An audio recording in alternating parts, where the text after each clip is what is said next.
El Mar Rojo fue desde la época del rey Salomón, 1000 años antes de Cristo, un lugar de intercambio y de civilización. Las riquezas del reino de Saba, situado en el litoral de la península arábiga, provenían en parte de África.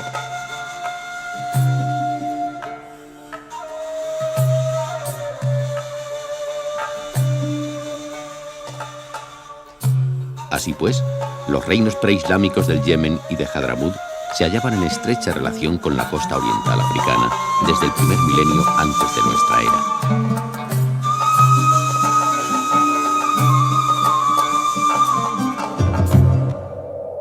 Dhofar, que hoy está integrado en el sultanato de Omán, formaba parte de aquellos reinos.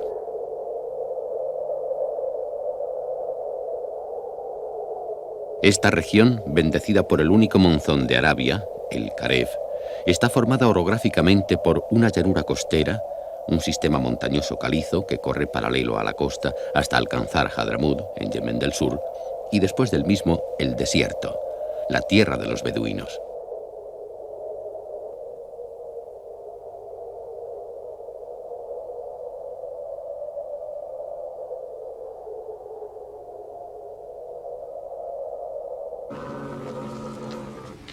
Al finalizar el monzón, en septiembre, la llanura, pero sobre todo el Jebel, el sistema montañoso, tiene cubiertas sus laderas de verde alimento para los rebaños de dromedarios, que constituyen el principal recurso de la economía de los Jabali, la tribu más importante de las 3 que pueblan estas montañas.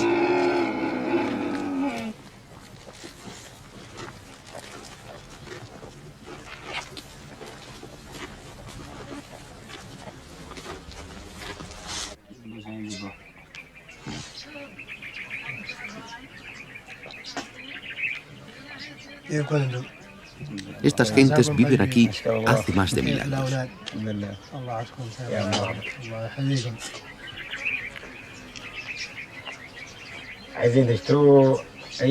Su etnia es la misma que la de los Isas, somalíes, que venden y compran en el mercado de Djibouti.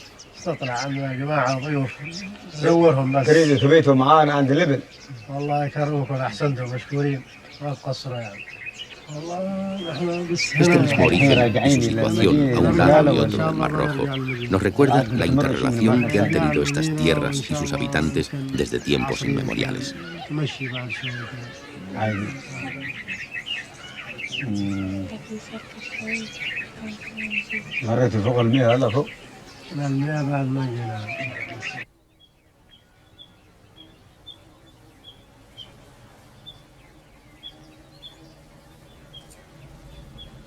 El uso del incienso para ritos litúrgicos desde los imperios del antiguo Egipto hasta nuestros días, por hebreos, zoroastros, cristianos y otras religiones, produjo desde la antigüedad una gran demanda de este producto que solamente puede encontrarse en Somalia, Hadramut y Dhofar.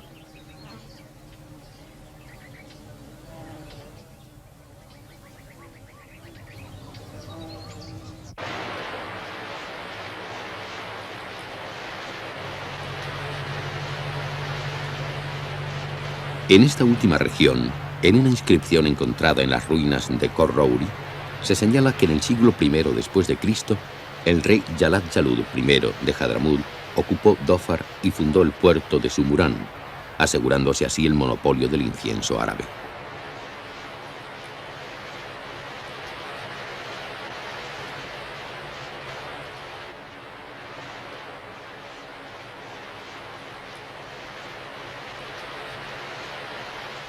Esta resina era transportada en caravanas de camellos hasta el norte, a través de Ma'kab y Medina, hasta Petra, Alepo, Palmira y otros mercados para su distribución. Pero el incienso también salía del puerto de Sumurán hacia el Mar Rojo y el Golfo Pérsico.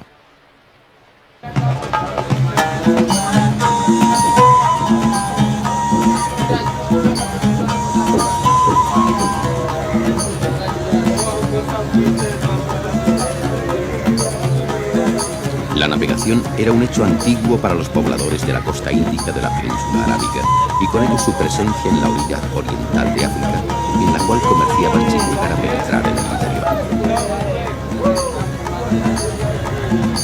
Intercambiaban tejidos y objetos metálicos por marfil, cuernos de rinoceronte, maderas preciosas, especias y esclavos, e introdujeron en la costa la caña de azúcar y el cocotero.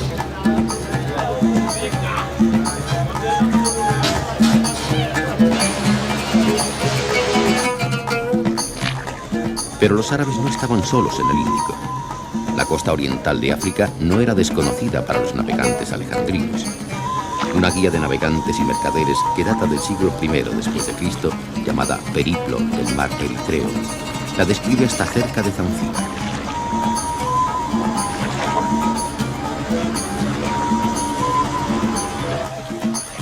Este texto y la llamada Geografía de Ptolomeo parecen atestiguar que, gracias a sus contactos comerciales, los griegos habían descubierto elevadas montañas y grandes lagos situados tierra adentro.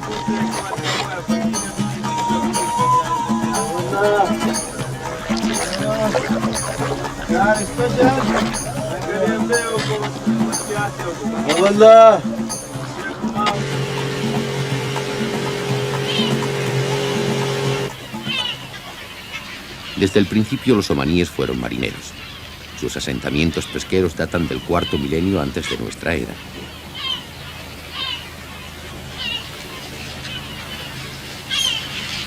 Aún hoy, la pesca de la sardina en aguas de Dhofar, cerca de Salalah, la capital de la región, sigue siendo para estos hombres un lucrativo negocio, dada su abundancia en la época inmediatamente posterior al monzón.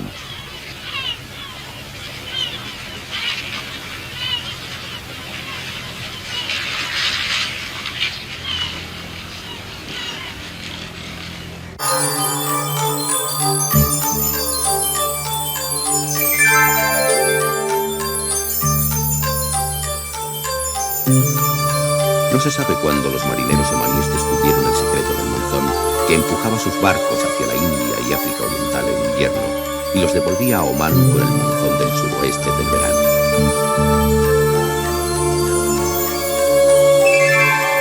Sin embargo, tales viajes, desde y hacia la India, se efectuaban ya con regularidad desde el comienzo del primer milenio antes de Cristo, recalando en puertos como este de Cochin, en la costa malabar. Se supone que inicialmente navegarían costeando para ir adentrándose paulatinamente en alta mar, según crecían los conocimientos de sus navegantes.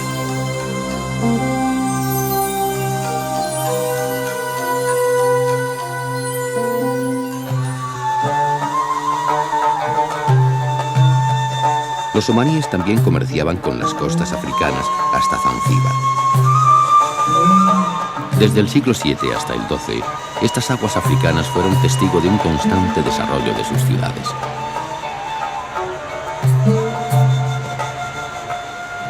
Los árabes siguen llegando en gran número con fines comerciales.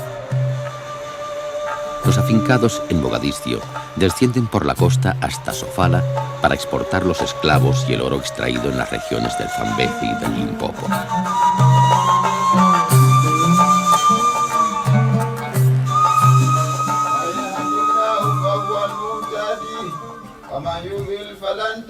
Hacia el 950, según la leyenda de las crónicas de Kilba, un grupo de emigrantes abandona Shiraz en Persia, huyendo de la persecución de que eran objeto como chiitas. Viajaban en 7 barcos, deteniéndose en pequeños puertos como Zanzíbar y Mombasa. Uno de ellos, Husayn Ben Ali, prosiguió el viaje hasta Kilba, donde se estableció.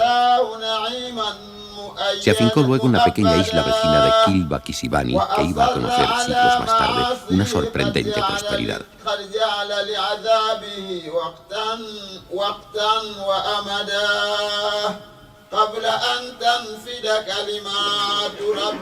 El hecho nuevo es que en este periodo los árabes empiezan a instalarse definitivamente en estas regiones, aunque guardándose en general de las tierras del interior por temor a los nativos, prefiriendo las islas más fáciles de defender.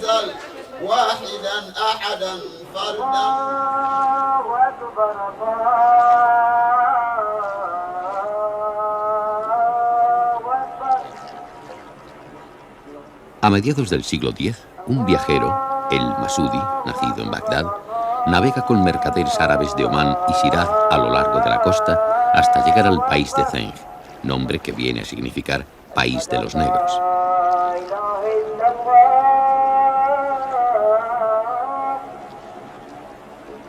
Este nombre de Zeng ha sobrevivido en el nombre de Zanzíbar, que significa costa de los Zeng.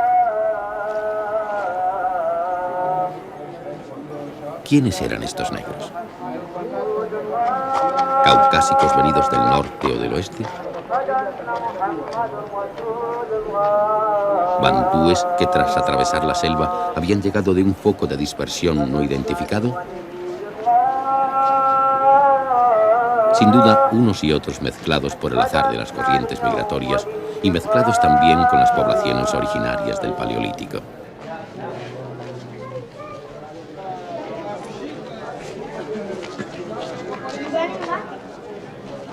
La actual población de Lamu es un buen ejemplo de esta síntesis.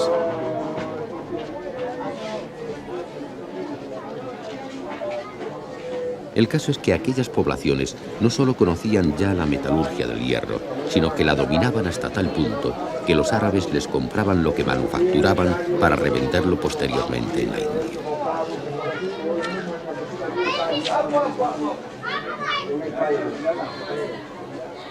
Los negros unían a este comercio el del marfil de los elefantes que sus cazadores mataban en la selva junto con la venta de esclavos.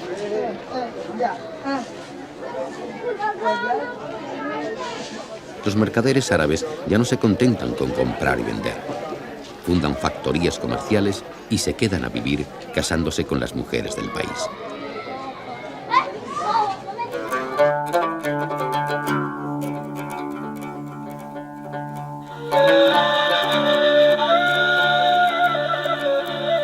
Quilba prospera y se diversifica.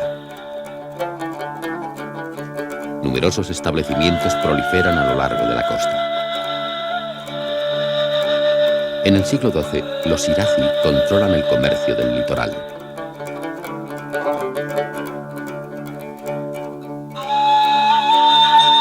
Cuando en 1332 el viajero árabe Ibn Battuta llega a Quilba, describe una ciudad elegante y bien construida.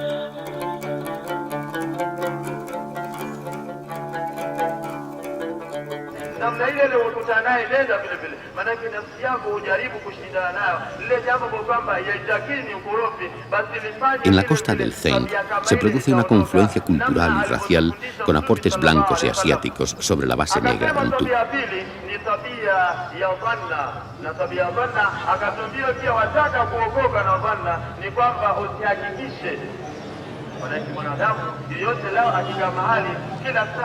La asimilación es total y la civilización Zeng sobre el litoral oriental africano alcanza su punto culminante.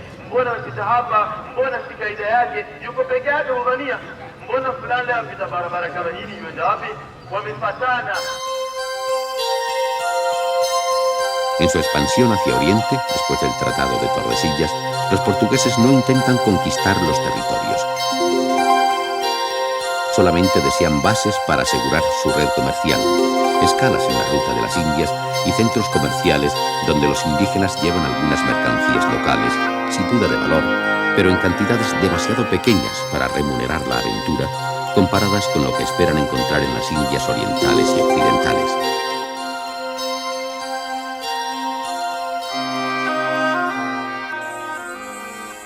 Por eso se esfuerzan principalmente en ocupar las islas de acceso y defensa más fáciles, donde encuentran el agua y la fruta fresca que sus tripulaciones necesitan para combatir el escorbuto.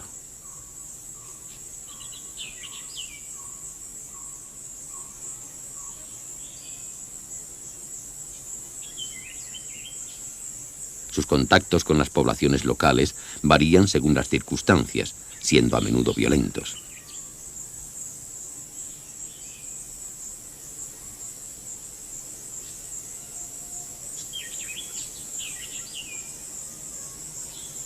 Con los musulmanes las relaciones están bien definidas. Entre ellos y los cristianos había una guerra permanente. El resultado es que el Zeng, aquella civilización original de la costa oriental, es prácticamente aniquilada.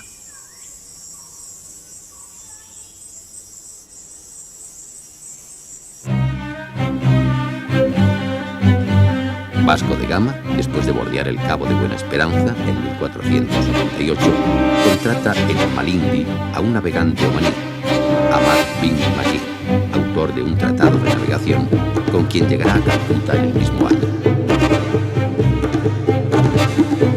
Los siguientes contactos con los omaníes perdieron el inicial carácter pacífico. En 1507, la hegemonía portuguesa estaba establecida en el océano, controlado hasta entonces por aliados.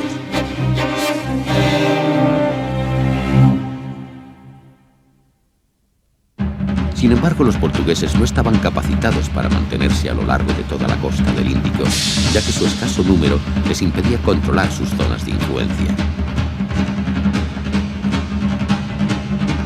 Desde 1580, Felipe II había heredado la corona portuguesa y las ambiciones imperiales lusitanas en África y Asia fueron sacrificadas en aras de la expansión española en América. En 1581, los portugueses construyeron los fuertes de Mirani y Jalali, en Muscat, decididos a considerar a esta ciudad como su principal base en el área.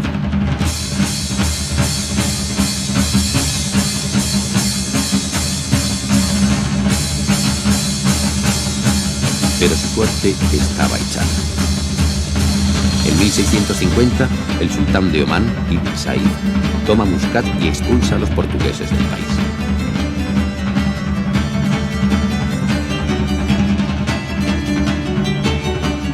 No contento con esto, armó su propia flota para perseguir a sus barcos, llevando la guerra hasta las posiciones lusas en África Oriental y la India. Poco a poco les fueron arrebatando sus posesiones africanas.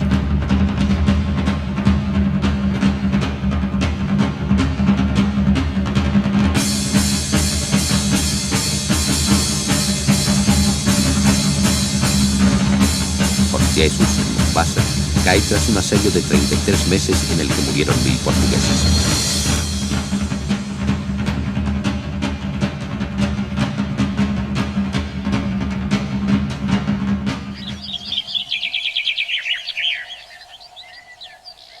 Omán entra ahora en un periodo de considerable prosperidad, dejando el gobierno de las islas y las ciudades costeras del antiguo Zeng en manos de familias árabes de confianza.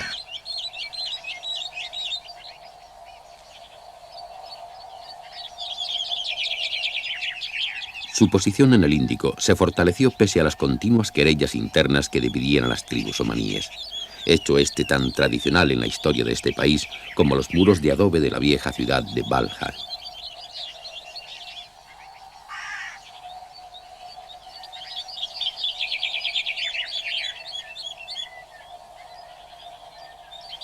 En 1821 accedió al poder el sultán Sayid Said, quien, conocedor de la importancia que tenían para la economía de Omán las posesiones de ultramar, decidió controlarlas plenamente.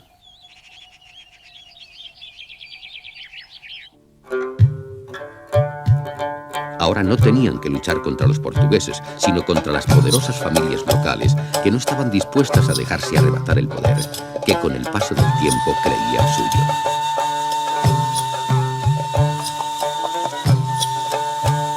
Tras ímprobos esfuerzos, Said consiguió su propósito.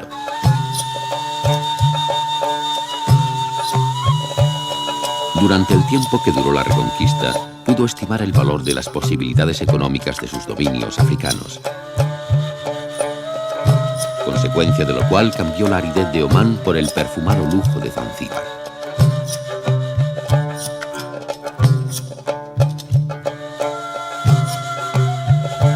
Construyó una ciudad moderna sobre la decadente ciudad antigua, convirtiéndola en el primer puerto comercial del África Oriental. Introdujo el clavo en la isla, lo que haría de Zanzíbar puerto obligado de atraque en la ruta de las especies.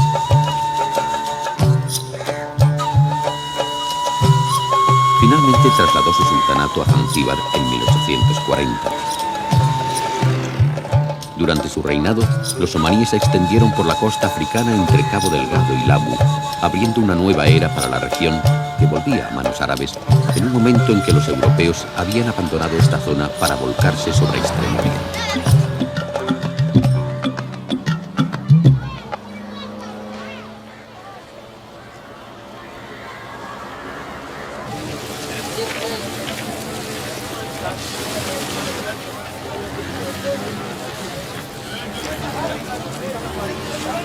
Los mercaderes árabes de Zanzíbar penetran en el continente hasta el lago Tanganica, donde fundan la base comercial de Ujiji.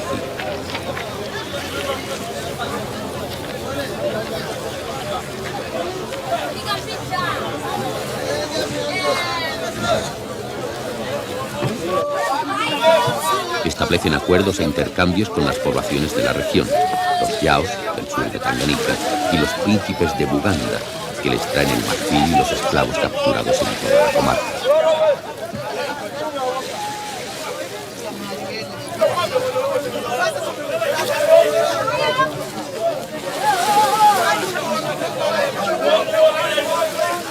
La esclavitud no revestía demasiada importancia antes del siglo XVII.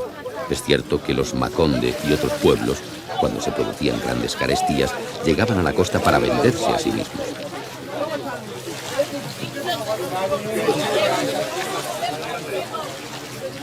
Pero en tiempos del sultán Said se había convertido en un negocio muy lucrativo.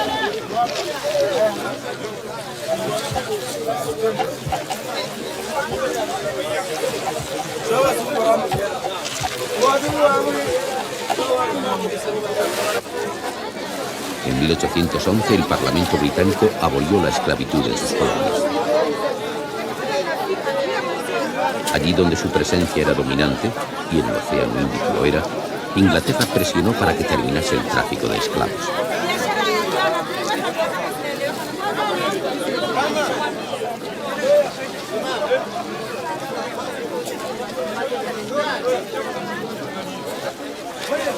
En 1822, Said acordó cesar la venta de esclavos a las naciones cristianas.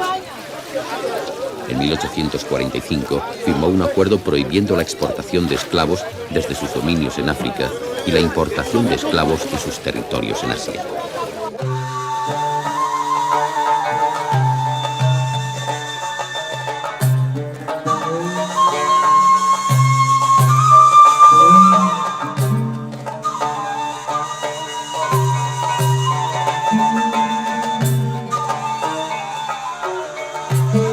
Pese al acuerdo de Said con los ingleses, en Sur el comercio de esclavos continuó a intervalos más o menos amplios durante casi 100 años más. Y es que Sur, ciudad de gran antigüedad situada al sur de Muscat, a quien la leyenda relaciona con el oscuro origen de los fenicios, ha sido siempre una ciudad de marinos, un poblado de pescadores y un puerto comercial renombrado por sus astilleros que comerciaba con las costas del África Oriental desde el siglo VI a.C., siendo la trata de esclavos una de sus principales actividades.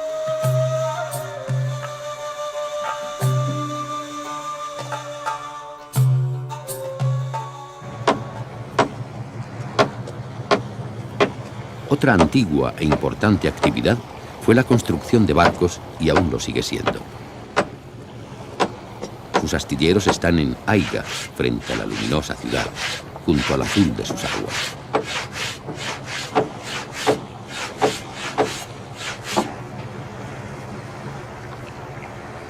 Aquí se construyen los bagala, de popa alta, los cuales, impulsados por los vientos de los monzones, aún siguen navegando por el Índico.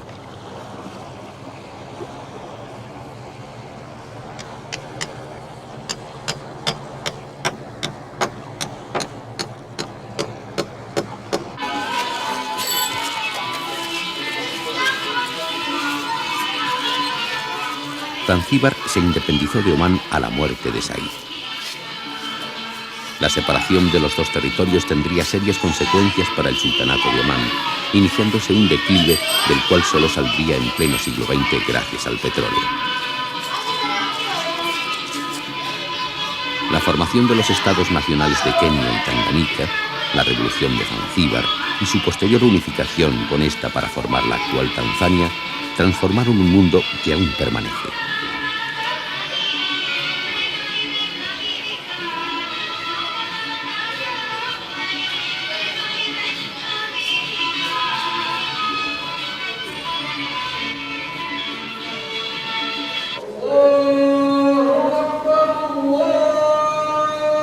Árabes y negros y descendientes de árabes y negros rezan juntos, unidos por la misma fe, en la mezquita azul del viejo Zanzíbar.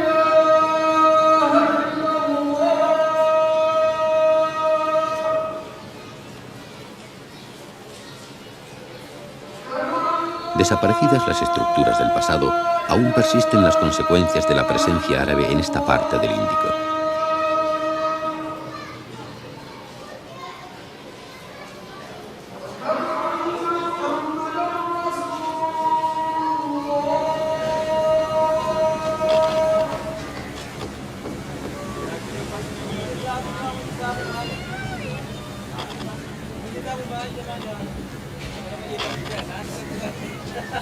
Swahili quiere decir gente de la costa, pueblos venidos de diversos horizontes, de los cuales el más importante y regular fue el de los bantúes. Ellos modelaron, gracias a su número, la lengua y la raza. Pero una minoría, árabes y persas, complementados por indo-pakistaníes, aportaron su religión, su tecnología, sus lazos comerciales y su ley.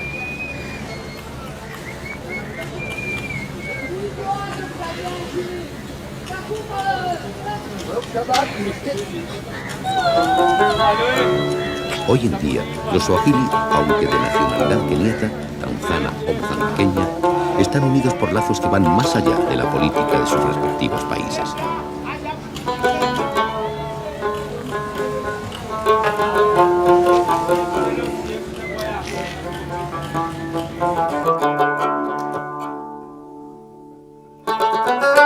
La lengua nacida de esta civilización constituye la herencia más rica para el litoral de África Oriental.